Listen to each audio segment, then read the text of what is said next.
Welcome back to another video, guys. This is a BMW M5. We're getting the rear diff lock on here and one in on there. Now, the fault code that I have is this here on this screen. Now, the module has been changed, but we do require coding it in. Now, it will come up here and there, so this is the thing. I would highly recommend coding it in. Now, if you're going to do it, I'm using the Launch X431, and what you'll have to do is kind of go into the specific module there. So it comes under as the gas, well, GHAAS, where is it? There. This is what it would come under as. Go into coding and programming, coding, hit next.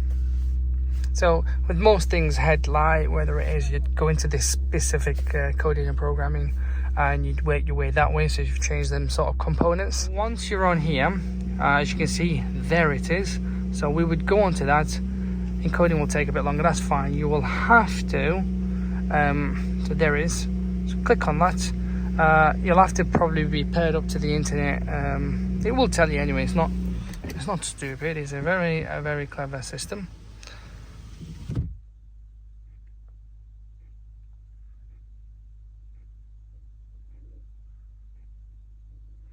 So it has been completed. So it's literally as simple as that. Now, I saw another one as well for the headlight. I'll probably get onto that another stage. But really, that is all done for now. So if we come back out, we have done this. We'll do a full scan. Oh, what did I do? We'll do a full scan, and hopefully that should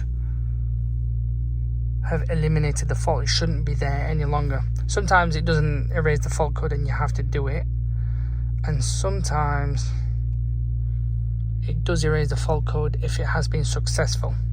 So we will find out. I mean, obviously I have the ignition on.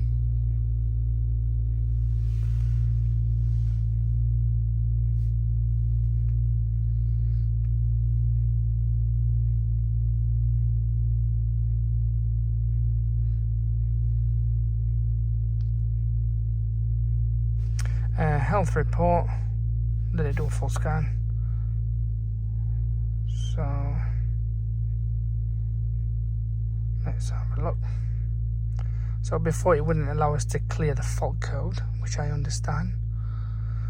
It was like permanent. So we'll see if it allows us to clear the fault code. If it does, then jobs are good. So we have, so that's it. Lock not taught into control. That's fine. So all done. We have so clear. And if it stays there, then that means the module is actually faulty. But if it doesn't, then yeah, jobs are good. And sometimes with some specific modules, when you change them, you have to take the car for a drive for it to be, how can I put it, for it to kind of calibrate itself.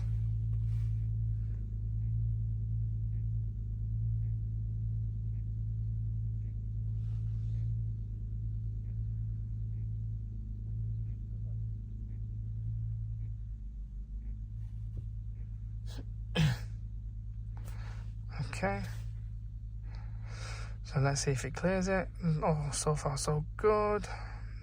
That is brilliant news. So all done. I get that. That's the thing I was talking about. I will get cracking at another stage. But as you can see, it has cleared, which is good news.